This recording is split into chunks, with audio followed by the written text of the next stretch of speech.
कर रहे हैं। देखो लाइव आंसर राइटिंग का इसलिए इंपॉर्टेंस है कि बच्चे क्या करते हैं, पढ़ तो लेते हैं चीजों को, राइट, समझ भी लेते हैं, बट लिखना हमेशा अवॉइड कर देते हैं, क्योंकि लिखने में टू बी वेरी फ्रैंक थोड़ा दिमाग का एक्सरसाइज ज्यादा होता है, थोड़ा सा हमें क्या लगता है, हमें थोड़ा सा हमको लेजीनेस आता है लिखने के अंदर कि क्या करेंगे लिख के, उस वक्त लिख लेंगे या फिर बाद में लिख लेंगे, एक बार कोर्स कंप्लीट हो जाए उस वक्त अपन लिख लेंगे। ये सबसे बड़ी गलती होती है हमारी।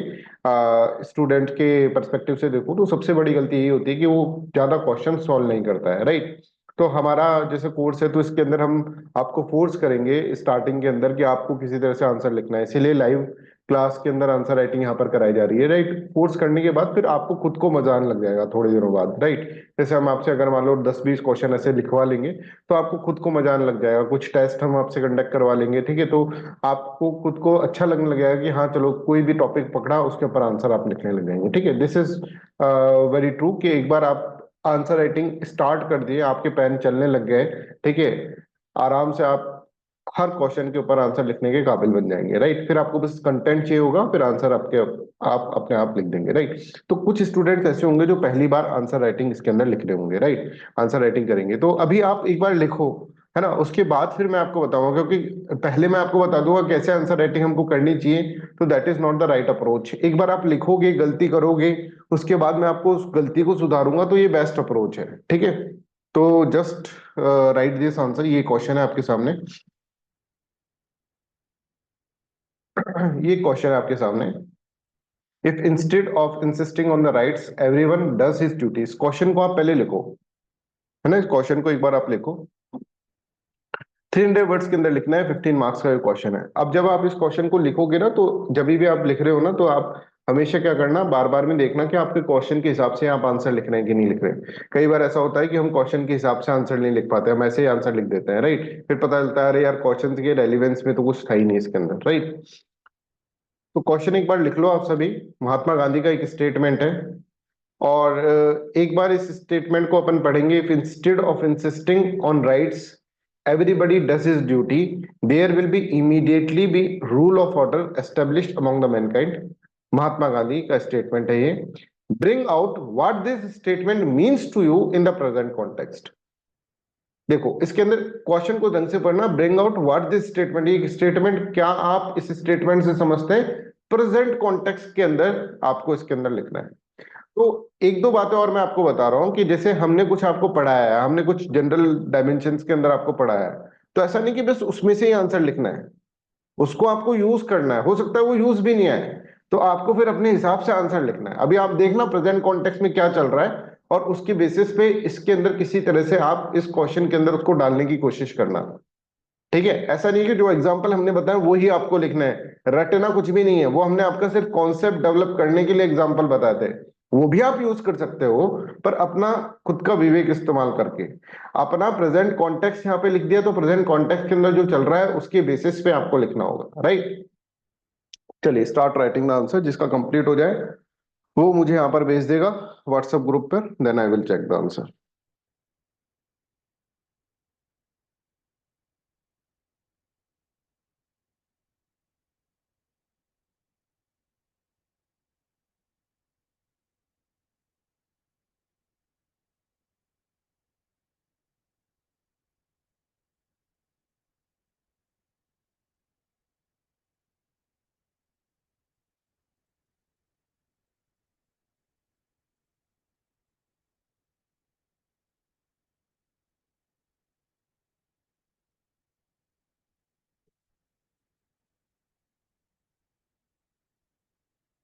और सभी बच्चे लिखेंगे, ऐसा नहीं है कि आप नहीं लिखे, कुछ ना कुछ लिखोगे, है ना, सभी बच्चों को लिखना है। 20 मिनट का टाइम है आपके पास।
डिस्कस करते हैं अपन आंसर, है ना। आप लोग भेज देना, मैं आपको एक परफेक्ट आंसर का कैसा लिखा जाता है ये मैं आपको बताता हूँ, ठीक है। तो that is very very important, please listen carefully. जो भी बच्चे अभी लिख रहे हैं please stop writing and just listen.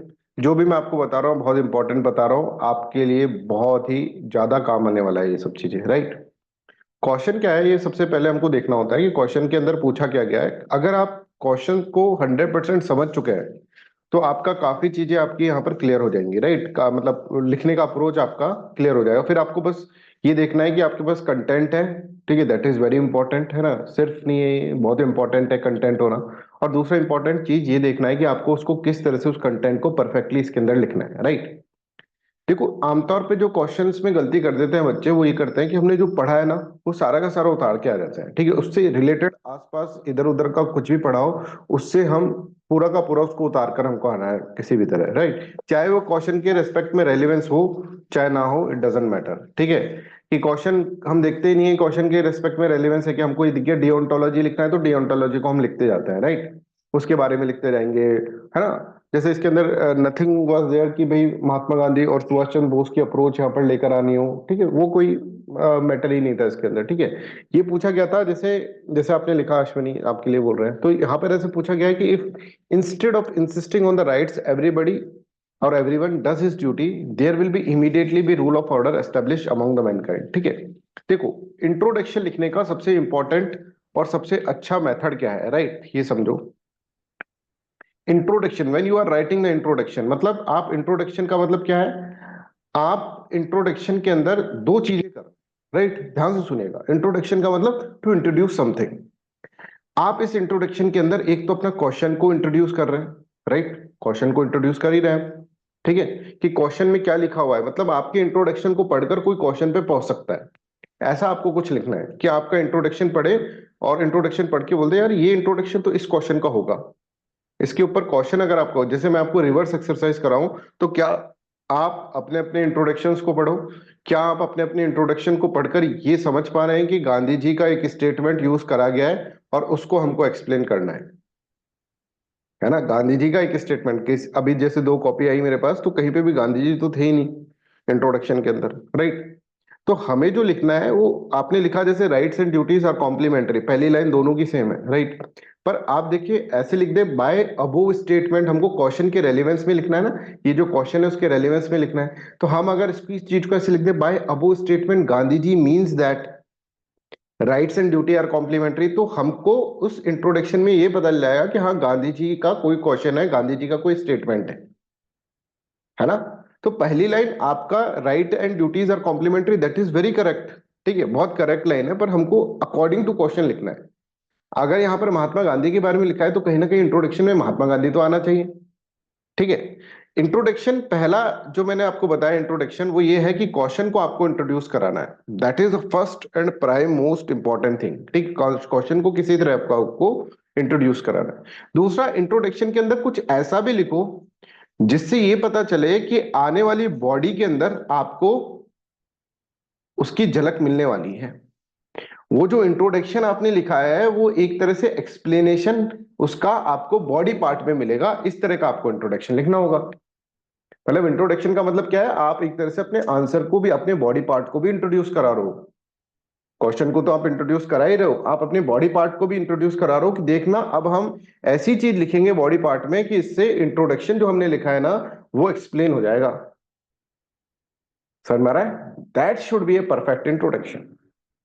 ये परफेक्ट इंट्रोडक्शन होगा। पहला इंट्रोडक्शन का पहला रूल ये है कि क्वेश्चन को आपको इंट्रोड्यूस कराना है तो you have to write everything according to question only. Question को इंट्रोड्यूस कराना है और इस तरह से इंट्रोड्यूस कराना है कि बॉडी पार्ट को उसके अंदर ये चीज होनी चाहिए जिसके अंदर जिसका एक्सप्लेनेशन आपको बॉडी पार्ट के अंदर मिले। और फिर लास्ट के अंदर हमको कंक्लूड करना है, वो तो हम कंक्लूजन कर ही देंगे, ठीक है। कंक्लूजन करने के अंदर क्या चीज यूज करनी होती है वो भी मैं आपको बताऊंगा, अभी इंट्रोडक्शन के बारे में हम सिर्फ बात कर रहे हैं। तो हम इस क्वेश्चन को देखें, if instead of insisting on the rights, question ये बोल रहा है कि राइट्स के ऊपर ही आप बोलते रहो कि हमको राइट चाहिए राइट चाहिए राइट चाहिए, है ना। ऐसा ना करके अगर तुम अपनी ड्यूटी फुलफिल करो ना तो सब कुछ सही हो जाए, ऐसे लिख रखा है कि रूल ऑफ ऑर्डर जो होगा वो मेंटेन हो जाएगा, सोसाइटी का रूल ऑफ ऑर्डर मेंटेन हो जाएगा, मैनकाइंड जो होगा वो उसके अंदर फायदा होगा। मतलब there will be completely peace और harmony in the society, social order will be maintained in the society. I hope you are getting this one. ये महात्मा गांधी कह रहे हैं। और फिर आगे पूछ रखा है, bring out what this statement means to you in the present context. Present context के अंदर ये स्टेटमेंट आपको क्या। तो आपने जो लिखा है, जैसे इंट्रोडक्शन लिखा है बच्चों ने, ठीक है, तो उसके अंदर ये लिखा है कि rights and duties are complemented. Instead of that, अगर आप ऐसे लिखो बाय अबोव स्टेटमेंट, अगर आप ऐसे लिखो, है ना, गांधी जी मीन्स दैट, हम वही चीज लिख रहे हैं जो आपने लिखा है, बट उसको क्वेश्चन के हिसाब से लिख रहे हैं क्योंकि गांधी जी का आगे means that rights and duties are complementary. Complementary. अब इस चीज को हम बॉडी के अंदर एक्सप्लेन कर देंगे, ठीक है, इसका एक्सप्लेनेशन बॉडी में मिलना चाहिए।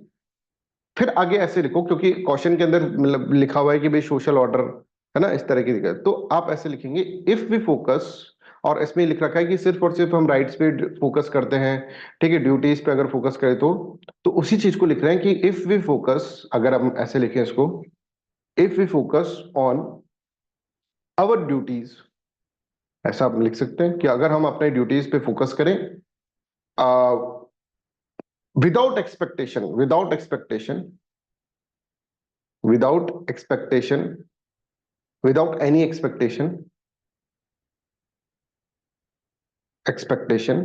then automatically जो दिमाग में आ रहा है वो लिखते जा रहे हैं हम, है ना, automatically our rights get secured, our rights get secured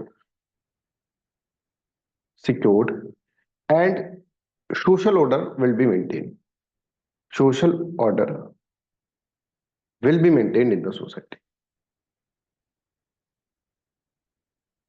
maintained in society। अब बताओ, इस जो एक पैराग्राफ अपन ने लिखा है इसके अंदर 50 वर्ड से ज्यादा अपन ने नहीं लिखा होगा, है ना, हमको वर्ड लिमिट भी ध्यान में रखनी है ना। तो हम ये लिखते हैं by above statement Gandhi ji means that rights and duties are complementary. इस लाइन से पता चल गया कि क्वेश्चन में गांधी जी का कोई स्टेटमेंट है और उसके अंदर राइट्स और ड्यूटीज के बारे में बात कर रखी है। अगले स्टेटमेंट से उनका स्टेटमेंट अच्छे से पता चल जाएगा। If we focus on our duty without any expectation, हम अगर हमारी ड्यूटीज के ऊपर फोकस करें without any expectation, then automatically our rights get secured and social order will be maintained in the society. Is this clear? यहां पर ये introduction इस क्वेश्चन का हो गया, इस क्वेश्चन का इंट्रोडक्शन है, ठीक है। अब जैसे स्टूडेंट्स ने लिखा है कुछ, मैं एक बार पढ़ देता हूँ स्टूडेंट्स का जो भी लिखा हुआ है आप लोगों ने।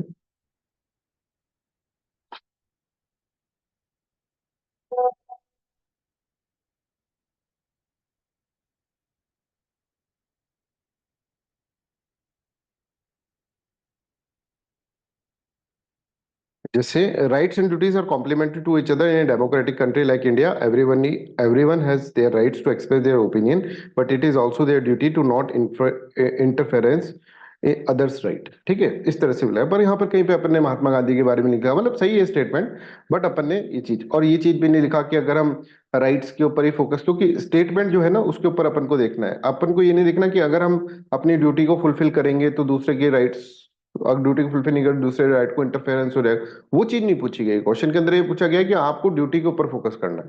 तो हमने यहाँ पे लिख दिया कि if we focus on our duty without any expectation then automatically our rights get secured. ठीक है, आपको खुद को पता चल जाएगा कि आपकी गलती है क्या नहीं है, राइट। दूसरा इन्होंने लिखा है rights and duties are complementary to each other, है ना, in ethical perspective deontology is a theory which majorly deals with the duty and obligation। nobody asks you what is deontology, ठीक है। if somebody asks you explain deontology or what is deontological ethics, what do you mean by deontological ethics, then you should write this in the introduction। introduction is very important। फिर आपने वापस अगले statement में rights and duties और बहुत complementary वापस repetition कर दिया, तो that is wrong Ashwini, right. फिर आपने एग्जांपल दिए, वही एग्जांपल जो आपने पढ़े हुए हैं, जैसे स्टेट्स वर्सेस सिटीजन्स लिख दिया, ठीक है, वो वाला। पर इसको प्रेजेंट कॉन्टेक्स्ट में लिखना है अपन को। चलो आपने कुछ एग्जांपल लिखे हैं प्रेजेंट कॉन्टेक्स्ट के अंदर भी, फिर आपने फिर लास्ट के अंदर आपने जाकर महात्मा गांधी को लिखा है ना। तो अपन को इसको एक तरह से देखना है कि हम क्या इसके अंदर पूछने जा रहे हैं। इसके अलावा अगर हम देखें संध्या ने क्या लिखा है, ये अपन देख लेते हैं। The above statements trying to state that relation between the rights and duty, Mahatma Gandhi also believe in the righteousness of the action। हाँ, बट आपको ये बताना है कि राइट्स एंड ड्यूटीज का बीच में रिलेशन किस तरह से बता रहे हैं, है ना, ये बताना है आपको। राइट्स एंड ड्यूटीज के बीच में रिलेशन कॉम्प्लीमेंट्री है, ये आपको इसके अंदर लिखना है, राइट। चलो संध्या का क्वेश्चन इस तरह से हो गया। कृषु का देखते हैं, राइट्स एंड ड्यूटीज आर, इसका देख ही नहीं रहा क्वेश्चन। चलो, तो I hope this is clear to everyone, ये सबको समझ में आ गया। अब इसके अंदर देखो, अब यहाँ पर क्वेश्चन वापस अपन पढ़ते हैं। तो क्वेश्चन के अंदर लिखा है, bring out what this statement means to you in the present context. Present context में स्टेटमेंट क्या आपको इस स्टेटमेंट से समझ में आ रहा है, राइट। तो देखो, यहाँ पर इसके अंदर लिखोगे कि अब ये बॉडी पार्ट के बारे में बात करते हैं अपन, जिसकी मैंने बॉडी पार्ट के बारे में बात करनी, जिसकी मैंने,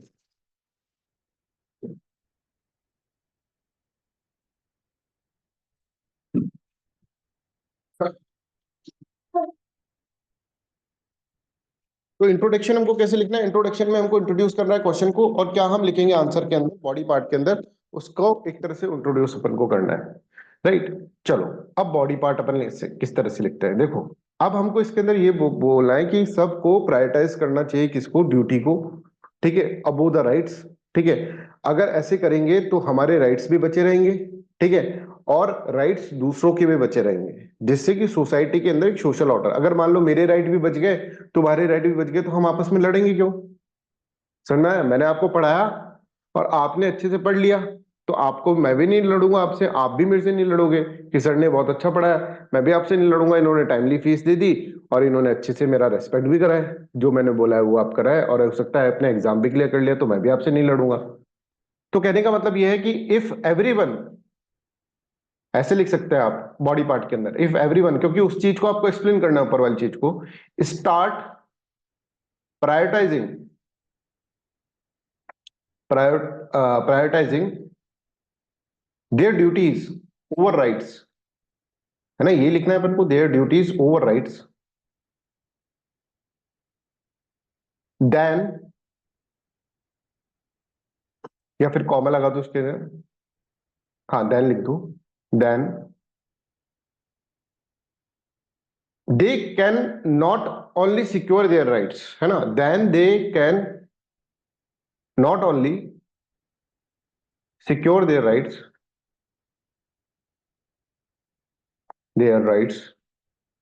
but also, rights of other, rights of other, है ना। अब इस चीज को भी अपन एक्सप्लेन कर देंगे एग्जाम्पल के थ्रू, है ना।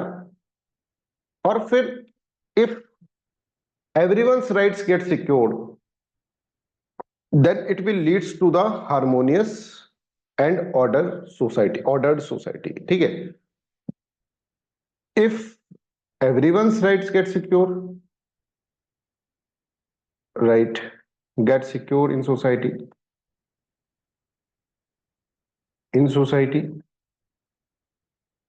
then it will leads to, then it will leads to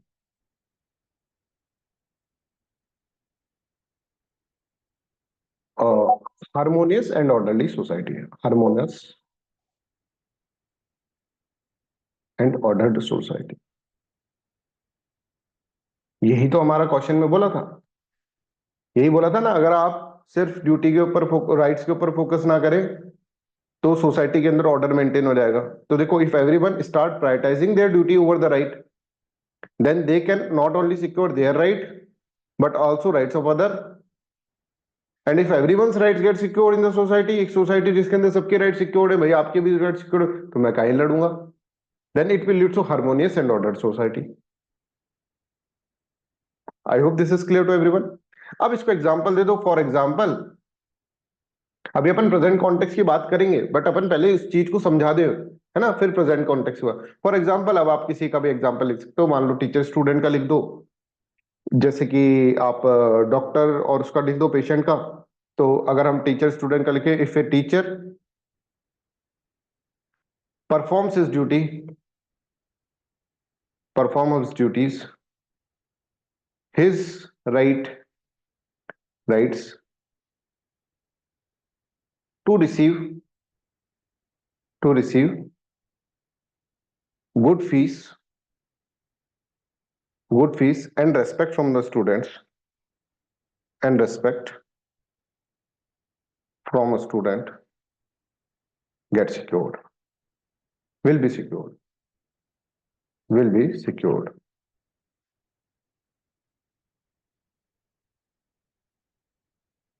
समझ में आ गया? If a teacher performs his duties, his rights to receive good fees and respect from the student will be secured.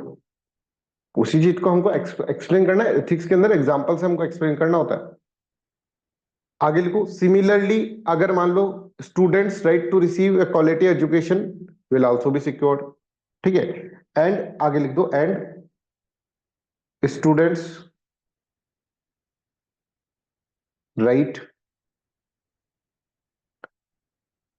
student right to receive quality education will also get secured. Education will also get secured. Will also get secured. I hope you are getting this one. और दोनों के right secured हो गए तो obviously ordered society इसके ऊपर आ जाएंगे. हम क्वेश्चन को नहीं छोड़ना, हमको ऑर्डर सोसाइटी के ऊपर आ देंगे, है ना? तो I hope this is clear to everyone. यहां तक सबको समझ में आ रहा है. अब फिर अपन को ये पूछा गया है, देखो अब हमने ये चीज समझा दी कि instead of insisting on the rights के ऊपर फोकस करके कि हमको अधिकार चाहिए, हमको अधिकार चाहिए, ये छोड़कर अगर हम ड्यूटी को फुलफिल करेंगे तो सोसाइटी का ऑर्डर मेंटेन हो जाएगा. ठीक है, तो यहां पर अपन ने कहा कि अगर हम स्टार्ट कर दें हमारी ड्यूटी को प्रायोरिटाइज करने के लिए ऊपर हमारे राइट्स के, तो हमारे राइट्स सिक्योर हो जाएंगे और दूसरे के राइट भी सिक्योर हो जाएंगे और इससे सोसाइटी का ऑर्डर मेंटेन हो जाएगा. हो गया क्वेश्चन का एक्सप्लेनेशन हो गया. और इफ ए टीचर, इसका एग्जांपल भी हमने दे दिया. अब हम लिख सकते हैं प्रेजेंट कॉन्टेक्स्ट के अंदर. इन प्रेजेंट कॉन्टेक्स्ट मतलब हमको क्वेश्चन पे ही रहना है हमेशा. हमको ये दिखाना है क्वेश्चन के अंदर जो लिखा है ना, क्वेश्चन के अंदर ये लिखा है कि आपको राइट्स के बारे में ना सोचकर ड्यूटी के बारे में सोचना है. ये लिखा हुआ है क्वेश्चन के अंदर. तो हम प्रेजेंट कॉन्टेक्स्ट भी इसी तरह से अपन कुछ यूज करेंगे. प्रेजेंट कॉन्टेक्स्ट के अंदर, प्रेजेंट कॉन्टेक्स्ट के अंदर हम कुछ भी यूज कर सकते हैं. जैसे मान लीजिए सिटीजन है. अब सिटीजन कहते हैं कि साहब हमको एनवायरनमेंट तो अच्छा चाहिए, एनवायरनमेंट अच्छा होना चाहिए, that is our right. Good environment is our right. समझ में आ रहा है ना? हम ऐसे कहते रहते ना एनवायरनमेंट क्या पॉल्यूशन वॉल्यूशन हो रहा है, सरकार कुछ करती क्यों नहीं है. बट हम अपनी ड्यूटी को प्रायोरिटाइज नहीं करते.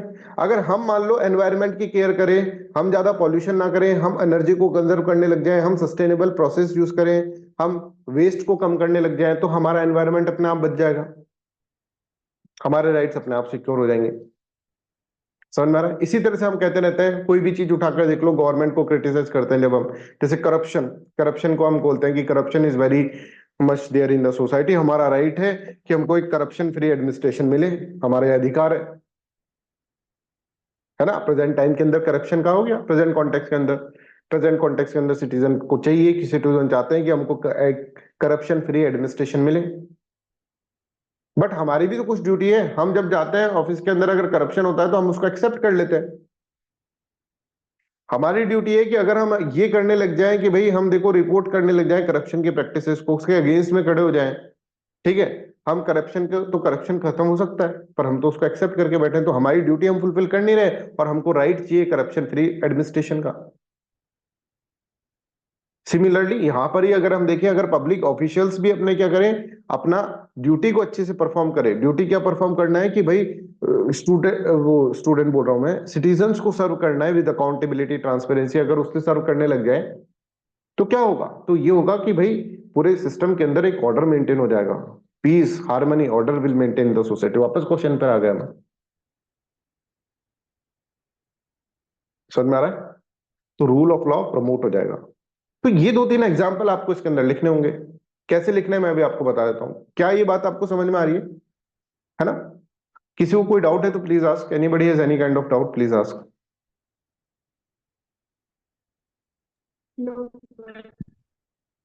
अब देखो हम कैसे लिखेंगे, मैं एक एक वर्ड लिखकर बताऊंगा आपको, पर पहले समझो तो सही क्या चीज है.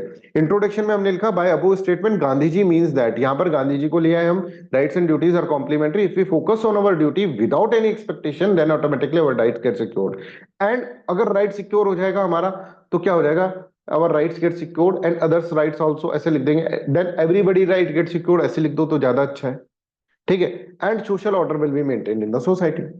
अब इस चीज को हमने एक्सप्लेन करा कि भाई अगर मान लीजिए कि हमने अपनी ड्यूटी को प्रायोरिटाइज करा देन क्या हुआ कि सबका राइट्स जो है वो सिक्योर हो गया सोसाइटी के अंदर, यहाँ पर लिख दिया, और हार्मोनस और पीस सोसाइटी मिल गई, जैसे कि टीचर ने अपनी ड्यूटी को परफॉर्म करा, स्टूडेंट के राइट सिक्योर हो गए, तो सब खुश हो गए। ठीक है, अब लिखो इसके अंदर आगे कैसे अपन को लिखना है वो अपन इसके अंदर बढ़ते हैं। इन प्रेजेंट कॉन्टेक्स्ट, है ना, करप्शन वाला पहले अपन लिख लेते हैं। Corruption is very much in the society, और करप्शन इज अपन लिख रहे हैं rampant in the society, in our society. अब हम लिखेंगे कि स्टूडेंट, अब हम लिखेंगे सिटीजन जो होंगे वो डिमांड करेंगे करप्शन फ्री एडमिनिस्ट्रेशन, मतलब उनका राइट है, राइट की फॉर्म के अंदर उसको कुछ लिखना है, तो हम ऐसे लिखें, and citizen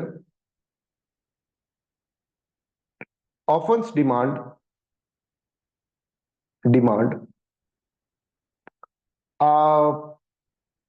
a corruption free, ऐसे लिख सकते हैं, करप्शन फ्री एडमिनिस्ट्रेशन, एडमिनिस्ट्रेशन की करप्शन फ्री एडमिनिस्ट्रेशन हमको मिले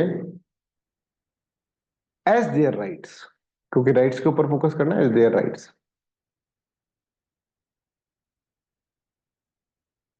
एज देयर राइट्स, है ना, कि इन प्रेजेंट कॉन्टेक्स्ट अगर हम देखें corruption is rampant in our society and citizen often demand a corruption free administration as their rights, हम राइट्स को डिमांड कर रहे हैं, we are insisting on the right, question पे आओ, इंसिस्टिंग ऑन द राइट कि भाई हमको करप्शन फ्री एडमिनिस्ट्रेशन चाहिए।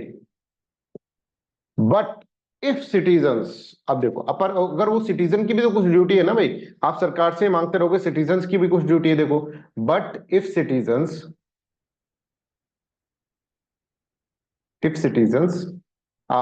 Actively fulfil there duty, fulfil there duty, sir ये क्या है, सिटीजन की क्या ड्यूटी है, देखो ड्यूटी कैसे है, fulfil there duty, fulfil there duty actively, अगर वो फुलफिल कर रहे हैं अपनी ड्यूटी को, duty in civic activities, by participating in civic activity, by participating in civic activities, activities, ठीक है, एक्टिविटीज जैसे कि रिपोर्ट करना करप्शन को, सच एस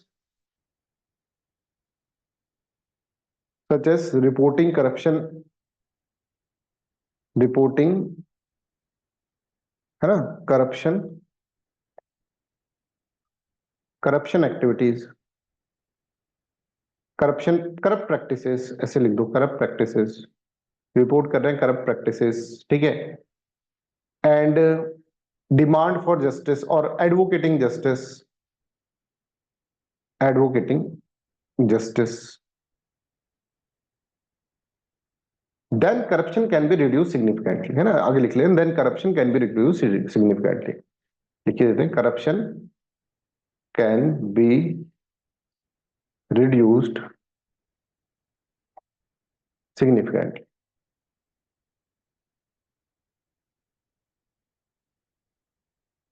ठीक है। तो हम क्या कहते हैं, हम कहते हैं करप्शन चाहिए, करप्शन फ्री एडमिनिस्ट्रेशन चाहिए, बट अगर हम अपनी फुलफिल करें अपनी ड्यूटी, सिमिलरली आप आगे लिख सकते हैं, if public officials, similarly if public officials, if public officials prioritize their duty, वो अपनी ड्यूटी को प्रायोरिटाइज कर रहे हैं, ठीक है, उनकी ड्यूटी क्या है, to serve citizens, serve citizens, right, citizens को सर्व करना है, right, with transparency, accountability, right, and बस ट्रांसपेरेंसी अकाउंटेबिलिटी आप लिख सकते हैं, एंड कुछ ऐसे लिख दो, ethical principles, ethical principles, principles, ठीक है, if public official prioritize their duty to serve citizen rather than their personal interest, rather than their personal interest, corruption can be avoided, है ना, पर्सनल इंटरेस्ट, अब ऐसा कुछ लिखो जो कि क्वेश्चन से रिलेट हो, ऑर्डर वाला चीज से, कि then a secure order will maintain in the society, ठीक है, then everybody will feel responsible, ठीक है, ऐसी चीज लिखो, everybody will feel feel responsible and rule of law will be uphold, इस तरह की चीज लिखो, क्वेश्चन से लिंक कर दो वापस। देन एवरीबडी फील्स रेस्पॉन्सिबल, है ना, सिटीजन भी रेस्पॉन्सिबल फील कर रहे हैं, ये भी feel, and rule of order, अब किसी को दिक्कत नहीं होगी इसके अंदर, rule of order will be maintain, of order will be maintained. अब आपको लग रहा होगा सर ये तो आप है ना बहुत लंबा लिख रहे हो, ऐसे राइटिंग तो नहीं हो रही, नहीं ये बहुत कम ही वर्ड्स हैं, भी ज्यादा वर्ड्स नहीं है, अगर हम गिने ना इनको तो 1 2 3 4 5 6 7 8, 8 वर्ड्स एक लाइन में है, तो 1 2 3 4, 4 लाइन है, तो 8 4 जा 32, 32 वर्ड्स का इंट्रोडक्शन है, ठीक है। फिर हम देखें 1 2 3 4 5 6 7, 56 वर्ड, 32 + 56 वर्ड्स, तो हम देखेंगे यहाँ पे अपन ने 88 वर्ड्स लिखे हैं बस अभी यहाँ पर, ठीक है। फिर इसके बाद हम ये वाले देखें, 1 2 3 4 5 6 7 8, है ना, 9 9 है, तो 9 8 72 वर्ड्स ये हो गए, तो ज्यादा वर्ड्स नहीं है अभी, है ना, अभी हम 200 वर्ड्स पे भी नहीं पहुंचे, समझ रहे हो बात को, और हम काफी चीज लिख चुके हैं इसके अंदर, राइट। फिर एक और एग्जांपल, क्योंकि प्रेजेंट कॉन्टेक्स्ट में पूछा गया तो एक और एग्जांपल लिख दो, एग्जांपल अनदर एग्जांपल लिख दो कि सिटीजन, एनवायरमेंट वाला जो अपन ने देखा था, demands a good environment as their right, और क्लीन एनवायरमेंट लिखो, clean environment as their right, उनको ऐसा लगता है कि क्लीन एनवायरमेंट मिले एज देयर राइट, ठीक है, but they do not prioritize, again but they do not prioritize their duties, बस ये हमको तो यहीं पे फोकस करना है, बस एग्जांपल उसी तरह से दो जो कि क्वेश्चन पूछा है उसी की लैंग्वेज लिख रहे हैं, प्रायोरिटाइज देयर ड्यूटीज, कि राइट पे तो इंसिस्ट कर जाते हैं पर ड्यूटीज को प्रायोरिटाइज नहीं करते, एग्जाम्पल के फॉर्म में लिख रहे हैं, बस वही चीजें। अब ड्यूटीज कौन कौन सी है, duties to care for environment, care for environment कैसे, environment by reducing waste, waste reduce करके, या फिर कंजर्विंग एनर्जी, एनर्जी कंजर्व करके, है ना, कंजर्विंग एनर्जी, है ना, प्रैक्टिसिंग सस्टेनेबल प्रैक्टिसिंग, ठीक है, एंड ऐसे लिख दो supporting sustainable practices, supporting sustainable practices,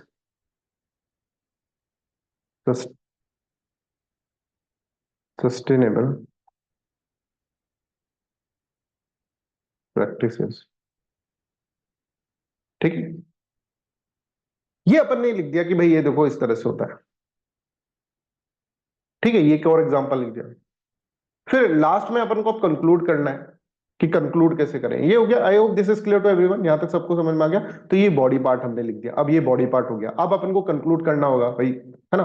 अब कंक्लूड कैसे करते हैं देखो, अभी तक किसी को डाउट है तो प्लीज आस्क, अपनी गलतियां खुद लिख कर दोगे मेरे को, मैं तो चेक करूंगा ये आपकी कॉपी, आप लोगों को बताऊंगा कैसी कैसी गलतियां हैं, आप खुद भी लिखकर अपनी गलतियां दोगे, देखो देखो एक्सरसाइज जब आप कर रहे हो तो पूरी अच्छे से करो, पढ़ रहे हो तो पूरे अच्छे से पढ़ो, ठीक है, नोबडी इज गोइंग टू, मतलब आपको कोई भी इस तरह से नहीं बताया कि भाई एक एक पॉइंट लिखकर कि कैसे आंसर आपको लिखना चाहिए, है ना, क्या करना चाहिए क्या नहीं करना चाहिए, आपको मौका मिल रहा है, आप सोच के देखो, तो हो सकता है ये आपके लिए गेम चेंजर हो एक तरह से आपकी प्रिपरेशन में, है ना, कि किस तरह से हमको लिखना, आपके सामने आंसर लिख रहा हूं तो दिमाग आपका भी वैसे चल रहा होगा कि हाँ लाइव आंसर के अंदर किस तरह से अपन लिखते हैं।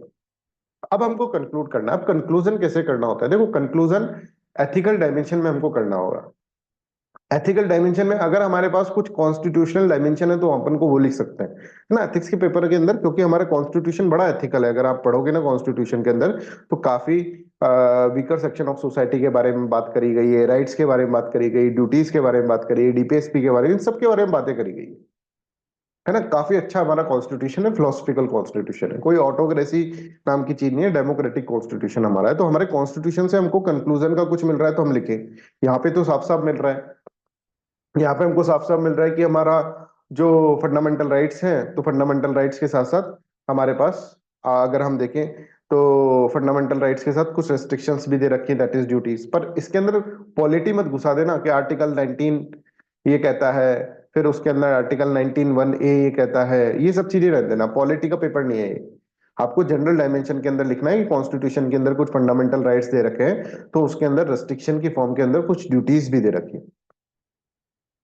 ठीक है, तो अब हमको कंक्लूड करना है। कंक्लूजन के अंदर भी फिर हम क्या करेंगे, हम कंक्लूजन के अंदर भी क्वेश्चन हमारा पूरा एक बार अच्छे से कंक्लूड हो जाए इस तरह से। तो हम कंक्लूजन में कैसे जैसे लिखते हैं कि इस तरह से हमने ऊपर क्लियर कर दिया है कि जो गांधी जी जो कह रहे थे वो सही कह रहे थे, ऐसा कुछ लिखना पड़ेगा कंक्लूजन में। ऐसे अब्रप्ट एंड नहीं कर सकते ना आप, है ना। कंक्लूड तो करना पड़ेगा, क्वेश्चन को कंक्लूड कर रहे हैं तो। फिर हम कहते हैं कि हमारा कॉन्स्टिट्यूशन भी सिमिलर प्रिंसिपल पे चलता है, जैसे कि इस कॉन्स्टिट्यूशन में भी लिख रखा है। फिर अगर अपने पास वर्ड लिमिट बची हो तो ठीक है, जो कि बची है, आपको मैंने अभी गिन के बताया वर्ड्स टोटल कि वर्ड लिमिट अगर हमारे पास बची है तो हम ऐसे लिख सकते हैं कि भाई भगवत गीता का कॉन्सेप्ट कि कृष्णा ने भी भगवत गीता में लिखा है कि निष्काम कर्म करो। बस, खत्म, कंक्लूजन। निष्काम कर्म वर्ड आ जाएगा, एक टेक्निकल वर्ड आ जाएगा आपके इसके अंदर। निष्काम कर्म का मतलब यही तो है कि don't focus on your rights, focus on your duty. बिल्कुल मैच कर रहा है ना। तो कंक्लूजन हम कैसे लिखें, हम थोड़ा सोचते हैं कंक्लूजन के बारे में ना। तो कंक्लूजन के अंदर जैसे ये क्वेश्चन में मेरे को कराना था, पर ठीक है, अब यहां तक हो गया। फिर कंक्लूजन के अंदर हम कैसे लिखेंगे कि hence from above it is quite clear, ऐसे लिख सकते हैं फ्रॉम अबोव। गांधी जी को लाना है यहाँ पर, याद रखना, above it is quite clear, clear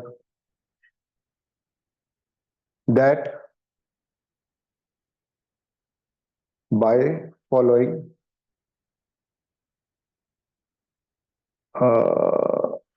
Gandhian ethics, Gandhi ji को लिया ना, गांधीयन इथिक्स। क्वेश्चन के अंदर क्या ले रखा था पर एक बार ये देख लेते हैं। Rule of order establish among the Mankind, है ना। तो यहाँ पे लिख दो बस, ethics, rule of, rule of order can be established, बस ये कंक्लूड कर रहे हैं ना, can be establish among Mankind, among Mankind. हम रिपीटेशन नहीं कर रहे हैं यहाँ पे, हम वही बोल रहे हैं कि देखो, अब तुमको समझ में आ गया कि गांधी जी ने किस तरह से कहा है, उनको बता रहे हैं हम, है ना। तुमको समझ, इसलिए गांधी जी ने कहा था कि ऐसे कि गांधी नीतिक्स को फॉलो करके हम इस तरह से कर सकते हैं। गांधी जी का भी नियम आ गया, क्वेश्चन के अंदर ये भी आ गया। हाँ, फिर हम अपना कॉन्स्टिट्यूशन लिख दें कि हमार constitution works on similar principle, ऐसे लिख सकते हैं, हमार कॉन्स्टिट्यूशन वर्क्स ऑन, और फॉलोज, फॉलोज लिख दें, फॉलोज सिमिलर प्रिंसिपल।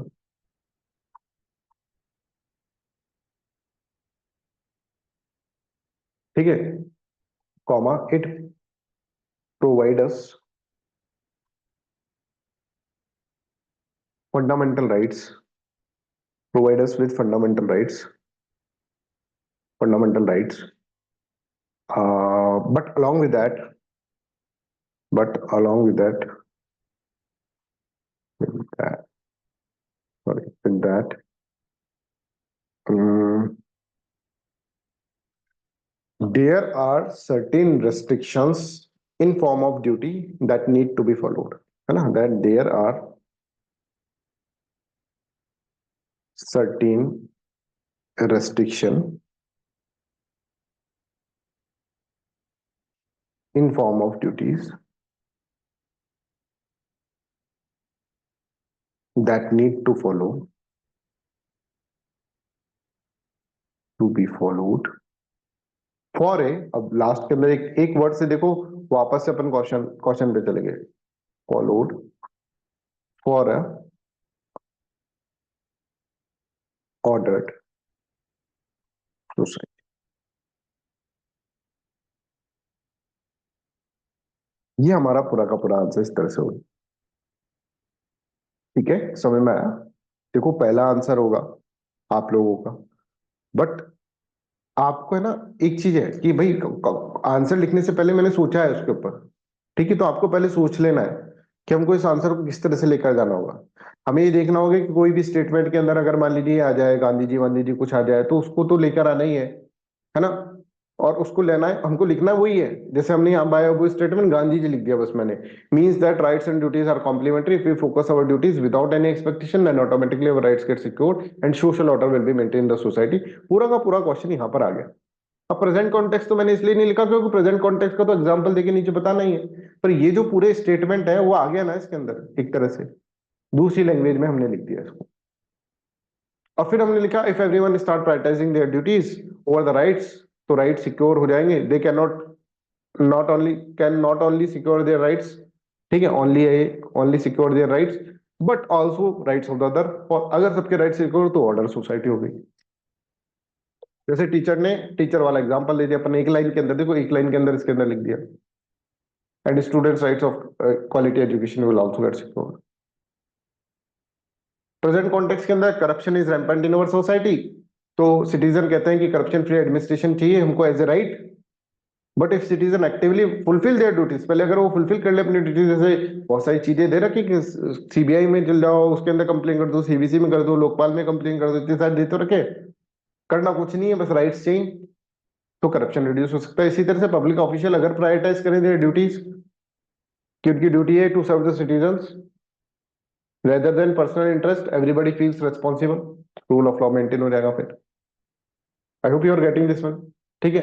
फिर अनदर एग्जांपल अगर हम देखें कि citizen demand clean environment as their right, कि हमको क्लीन एनवायरनमेंट चाहिए पर अपनी प्रायोरिटाइज नहीं करते अपनी ड्यूटीज को, बस इसका मतलब अब ऊपर वाली चीज से मतलब समझ में आ गया कि अगर वो करेंगे तो सही हो जाएगा सब कुछ।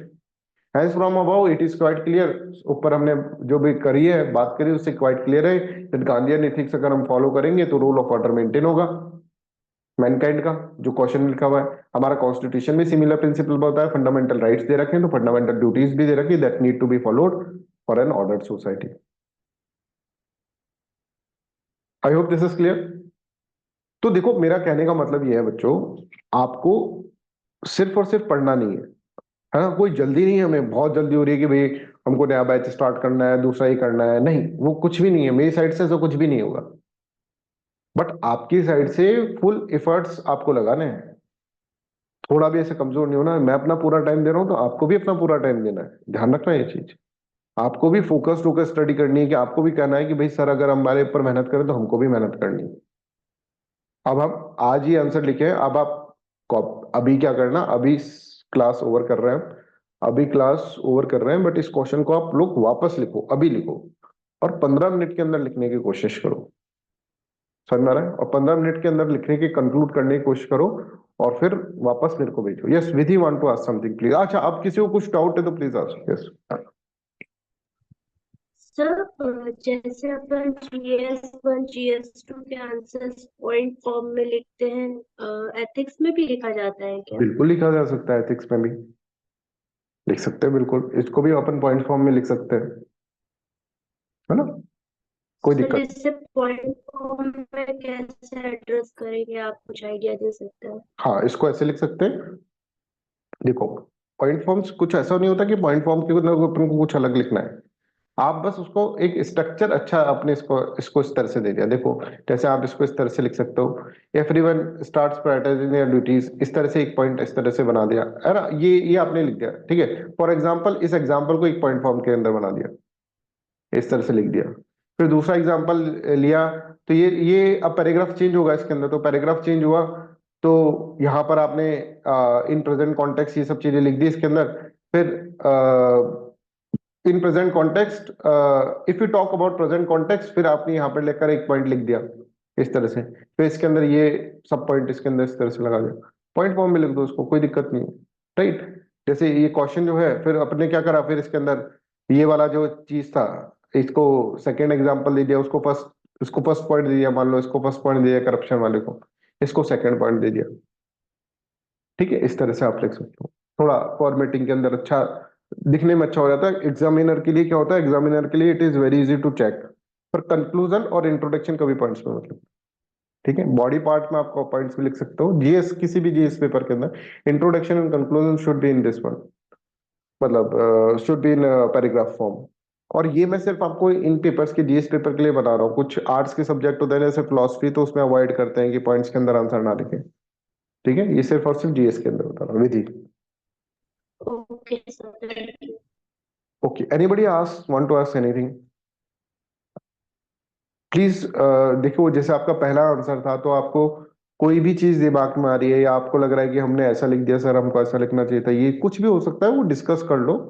नहीं कर रहे तो खुद से तो डिस्कस कर ही लेना। ठीक है, किसी को कुछ भी। और कृष्ण, आप है ना, अपना एक बार आंसर ढंग से भेजो, वो पढ़ने में नहीं आ रहा है। ठीक है, अच्छे से फोटो खींच के भेज दो उसको। ठीक है। और अगर आप लोगों को किसी को भी पर्सनली बात करनी है कि सर हमने ऐसा लिखा था, हमको ऐसा करा, तो आई एम फ्री। ठीक है, हाफ एन आवर के लिए मैं फ्री हूँ, आप मेरे से बात कर सकते हैं, कोई दिक्कत नहीं है, फोन करके भी। हम अपना पूरा टाइम, पूरा समय आपको दे रहे हैं। ठीक है, आपको बस मेहनत करनी है। आपको क्वालिटी से रिलेटेड कोई प्रॉब्लम नहीं आएगी, क्वालिटी एजुकेशन से रिलेटेड। ठीक है, आपको क्वालिटी टीचिंग से रिलेटेड, प्लस आपको कंटेंट से रिलेटेड कोई प्रॉब्लम नहीं आएगी। आपको आंसर राइटिंग की बहुत प्रैक्टिस करा दी जाएगी, केस स्टडीज आपको अलग से सॉल्व करा दी जाएगी, इसमें कोई भी दिक्कत आपको नहीं आएगी। आपको दिक्कत ये आ सकती है कि आप अपना मेहनत करना छोड़ दो, ये है। ठीक है, और जो चीज होती है ना, वो आराम आराम से आती है, एकदम से कुछ नहीं आ जाता, कोई जादू की छड़ी नहीं है कि एकदम से आपको आंसर राइटिंग आ जाएगी। धीरे धीरे आएगी। हाँ भाई, हमने जो गलतियां करी उसको लिखना, लिखो अपनी गलतियों को। एक काम करना, दो चीजें करनी है आपको, दो आपका होमवर्क है, ये आपको आज 12 बजे सोने से पहले करना है।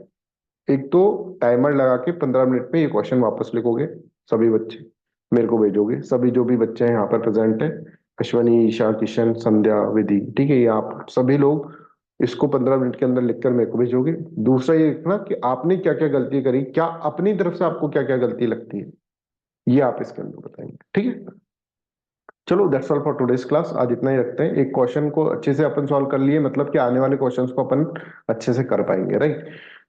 Yes Vidhi, please. सर जैसे आपने बताया कि पॉलिटी के आर्टिकल्स वगैरह इंक्लूड नहीं करना है, तो मतलब अपन इसको सिर्फ जनरल टर्म्स में लिखेंगे या कुछ फैक्ट्स वगैरह इंक्लूड कर सकते हैं? जैसे अपन ने यहाँ पर एक तरह से ये लिखा ना कि constitution of account similar principle, it provides with us fundamental rights, but along with that there are certain restriction in form of duties. अब इसको आप आर्टिकल की फॉर्म में लिख सकते थे। Article 19(1)(a will provide as the fundamental rights of freedom of speech and expression। पर article 19 clause 2 जो है वो हमको रेस्ट्रिक्शंस देता है। और रेस्ट्रिक्शंस में जैसे रेस्ट्रिक्शन है, सोवरेनिटी मेंटेन होनी चाहिए, ऑर्डर मेंटेन हो, ऐसा नहीं लिखना है, ये बोल रहा था मैं आपको। समझ रहे हैं? उसकी जगह आप इस तरह से जनरल लिख दो, फंडामेंटल राइट्स है, फंडामेंटल राइट्स के अंदर कुछ restrictions in the form of duties are there. Sir, if there is some data, so should we include that or not? क्या, वापस बोलो, एक बार रिपीट करें विधि प्लीज। सर जैसे अगर कोई डेटा अवेलेबल है इन न्यूमेरिकल फॉर्म, तो वो हम इंक्लूड करें या ना बिल्कुल कर करें? सकते हैं, बट इट डिपेंड्स कि किस तरह से आपको, मतलब आपको है ना, ये पेपर जैसे पॉलिटी का नहीं बना देना है, ऐसे मैं बोलना चाह रहा था। डेटा है आपके पास तो डेटा इंक्लूड कर सकते हैं आप, पर क्वेश्चन भी वैसा होना चाहिए जिसमें डेटा आपका यहाँ पे फिक्स हो। अब जैसे इस क्वेश्चन के अंदर कहीं डेटा डालने की कोई जरूरत नहीं थी इस क्वेश्चन में, क्योंकि ये एक तरह से आप देखिए एथिकल क्वेश्चन है जिसको आपको आंसर करना है। इसके अंदर ऐसा डेटा नहीं था कि कितने स्टूडेंट्स अपने राइट्स, कितने जो है सिटीजन्स अपने राइट को फॉलो कर रहे हैं और कितने नहीं कर रहे हैं, ऐसा कोई डेटा होगा नहीं। समझ रहे? राइट्स और ड्यूटीज के ऊपर एक कॉन्सेप्चुअल क्वेश्चन है ये, तो इसके ऊपर कुछ डेटा नहीं हो, पर जिन क्वेश्चंस के ऊपर डेटा रिक्वायर्ड है उन क्वेश्चंस के ऊपर डेटा दे सकते हैं। जैसे फॉर एग्जांपल, अगर हम बताएं कि artificial intelligence is not good, ठीक है, तो मैंने आपको जैसे एक एडिटोरियल पढ़ाया था, तो उसके अंदर डेटा था कि भाई कितना एनर्जी वेस्ट होता है, कितना कार्बन का यूटिलाइजेशन हो रहा है, गूगल का कुछ डेटा था, राइट? उस तरह की डेटा आप यूज कर सकते हैं आर्टिफिशियल इंटेलिजेंस को क्रिटिसाइज करने के लिए, अगर कभी क्वेश्चन आ जाए, है ना? तो उस तरह से चीजें, वो डेटा हमको न्यूज़पेपर से मिलेगा। वो डेटा हम जो इंडियन एक्सप्रेस एनालिसिस कर रहे हैं उसके अंदर बहुत सारे डेटाज आपको दे रखे हैं उसके अंदर, राइट? उसको इनकलकेट करो अपने आंसर के अंदर कैसे, विधि।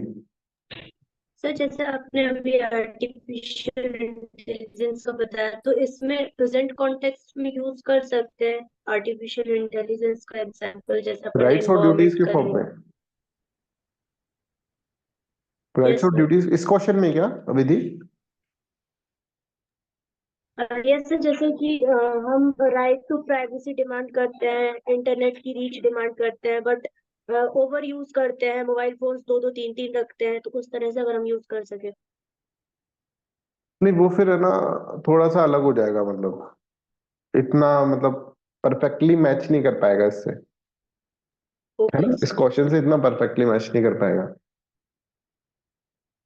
Sir, आप could you give me a second question as a homework so हम थोड़ा brainstorming कर सके? हाँ हाँ बिल्कुल, क्या बोल रहे हैं आप, एक बार वापस बोले। सर सेकंड क्वेश्चन आप एज अ होमवर्क दे दीजिए तो हाँ, हम एज अ उसको होमवर्क दे देता हूँ मैं। सेकंड क्वेश्चन लिख लीजिए आप, तो एज अ होमवर्क आपको करना है। बहुत ही एक तरह सब्जेक्टिव क्वेश्चन है, ऐसे क्वेश्चंस बहुत पूछे जाते हैं एथिक्स पेपर के अंदर। सब बच्चे लिख लें एक बार इसको। What do you understand by ethical dilemma, bring out some examples of ethical dilemma face by you in your life.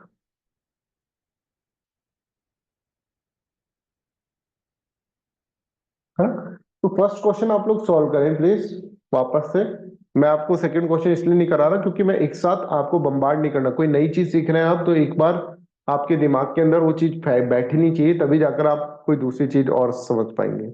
इस क्वेश्चन को आज नहीं तो कल आप सॉल्व करने की कोशिश करिएगा, ठीक है। फिर अब हम जल्दी आपका कल या परसों परसों आपका एक वीकली टेस्ट ले लेते हैं, क्योंकि मैंने आपको बता दिया कैसे लिखना होता है, क्या होता है उसके अंदर। और ज्यादा फिर आपको क्लियर होगी चीजें कि कैसे और अच्छे से लिखना होता है, वो सब चीजें आपको बताया जाएगी, ठीक है। So that's all for today's class, thank you.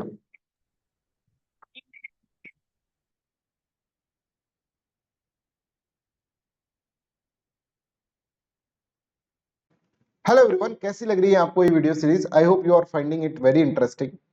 आप सभी से रिक्वेस्ट है कि आप कमेंट सेक्शन के अंदर जरूर लिखकर बताएं कि ये वीडियो आपको कैसा लगा। इसके साथ साथ एक और रिक्वेस्ट आप लोगों से है, देखिए यूपीएससी सीएससी 2025 की अगर आप सीरियस एस्पिरेंट हैं तो अधिष्ठान आईएएस चैनल इस साल आपके लिए बहुत कुछ लेकर आने वाला है, राइट। और यहाँ पर आप देखेंगे बहुत सारे वीडियोस यहाँ पर लॉन्च करे गए हैं, राइट। फ्री ऑफ कॉस्ट आपको यहाँ पे एजुकेशन प्रोवाइड करी जा रही है।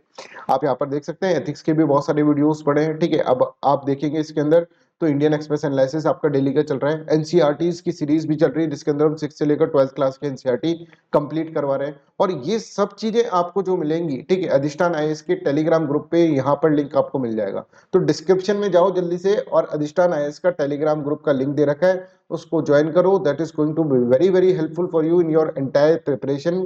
और फ्री ऑफ कॉस्ट किस तरह से कंटेंट वाली चीजें मिलती है आप इस चैनल के ऊपर देखेंगे। Thank you so much, bye bye.